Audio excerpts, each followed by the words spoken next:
O Glenn publicou agora há pouco, numa plataforma americana, a tal matéria que o levou a pedir demissão do site The Intercept.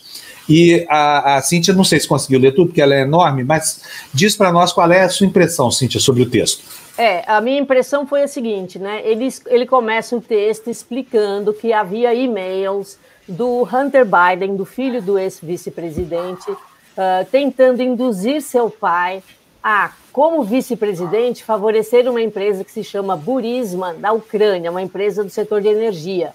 Ele, inclusive, esse Hunter Biden, faz parte do conselho lá dessa empresa, tem salário e tudo.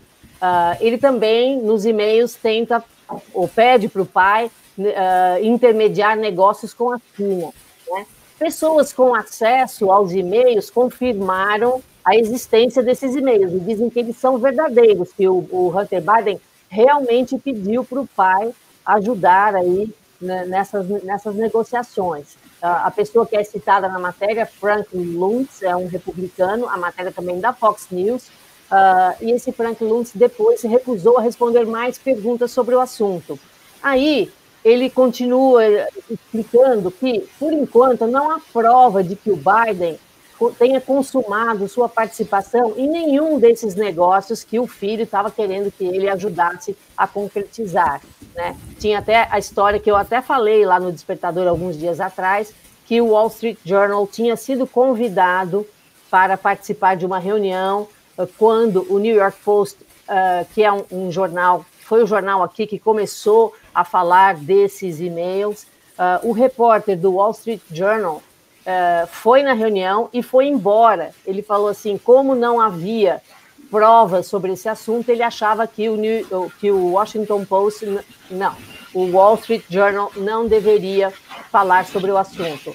Agora, a matéria do Glenn é bem crítica ao fato de a imprensa nem falar desse assunto. A matéria é bem crítica. Ele fala assim, não é importante que não tenha as provas ainda, mas é importante dizer que esse fato aconteceu, que ele mandou esses e-mails para o pai. Então, critica aí as empresas de jornalismo, as televisões, por não trazer esse noticiário à tona. Foi o que eu consegui ler, né, nos minutinhos que eu tive ali, né, entre o Fábio mandar e conseguir ler isso daí. Mas é uma matéria complexa, é longa, ainda não terminei, tá? Mas o tom era esse daí. Ele fala, sim, que não havia provas, que não há provas ainda, mas que o ponto não é esse. O ponto é que ninguém falou que tinha que ter prova. O ponto é que ninguém está falando deste assunto na imprensa e isso o incomoda.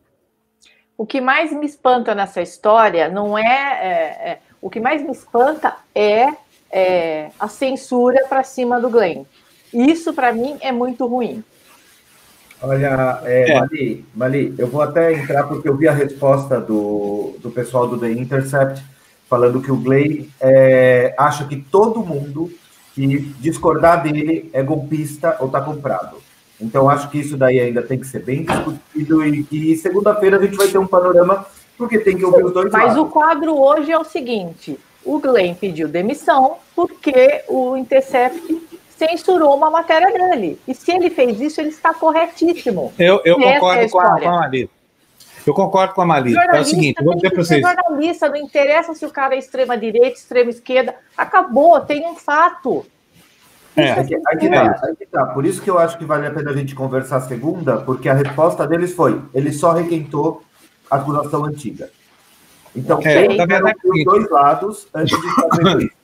Olha, a minha posição aqui, e eu adoto isso a vida inteira, tá? Tem horas em que a notícia chega à mão do jornalista no pior momento da história. Sabe aquela hora que você fala assim, putz, mas por que eu fui descobrir isso agora? Aí o que você faz? Você fica sempre no dilema, devo publicar, não devo publicar? Quando a gente começa a pensar isso é porque a coisa vai mal. Notícia não tem hora, tem que ser publicada. Agora, eu não sei qual foi o contexto lá, porque eu não li, tá, a matéria do Glenn, eu li o que ele escreveu, a carta do Glenn e a carta do The Intercept. Eu não vejo, sinceramente, motivo nenhum para ponderar sobre hora de divulgar nada, sabe? O objetivo do jornalismo não é construir condição política favorável para o lado A ou para o lado B. O objetivo do jornalismo é informar as pessoas, sabe? Isso aí serve. Agora, o que vai ser discutido é qual era a intenção do Glenn. A coisa vai desandar para isso, sabe? O Glenn estava trabalhando para o Partido Republicano, porque é o que está colocado aí, essa coisa toda. Eu duvido que alguém vá sustentar uma acusação contra ele assim. E quero lembrar aqui que na troca de acusações entre o Intercept e o Glenn, as duas partes ressaltaram que reconhecem a importância monumental do trabalho do Glenn para eu deslindar aqui, principalmente da Operação Vaza Jato. Né? O Glenn é um jornalista que no mundo inteiro é reconhecido pelos leaks de que ele participa, né? Sempre de maneira muito assertiva. Então é uma questão complexa. Para a gente formar o juízo de valor aqui, é preciso conhecer mais elementos, e nisso o Vitor tem razão, sabe? E outra coisa, a gente ouviu hoje de manhã o Jamil falar, com uma fala muito correta. Ele disse assim, e também a gente tem que ver o lado do Intercept, porque afinal das contas, quem é o editor lá? Quem é que resolve o que vai ser publicado? O trabalho dos editores é editar. Agora, é realmente um texto que ainda está cru, ainda, ele até no começo, na abertura do texto, ele diz, ainda precisava ser corrigido, tem alguns erros de digitação, enfim, então ele não estava na forma de publicação ainda do texto, mas ele publicou o texto do jeito que estava. Então ele ainda é um texto ainda que precisaria alguma medida, Agora, ele reclamou do fato de que queriam deixar apenas as críticas à imprensa depois da edição, e com isso ele não concordava e por isso ele pede demissão. Então, é essa confusão, né? Mas eu vou concordar também que a gente precisa ler isso com mais cuidado, ver exatamente o que está por trás disso tudo. A acusação que Acusação nem é bem esse o termo, né? O Intercept diz que não tem prova. Isso, ele mesmo dá o fato. O Intercept diz que é apenas está requentando esse assunto. Aliás, eu tinha falado disso já durante a semana. O repórter do Wall Street Journal, que é um jornal da Fox News, é um jornal extremamente respeitado, não quis publicar porque achava que não tinha provas e que então não valia a pena falar do assunto. O Glenn discorda, ele acha que vale a pena falar do assunto, sim, e criticou a imprensa por não falar. Também não vejo que haja nada demais, poderiam ter publicado sim o que o Glenn também acho.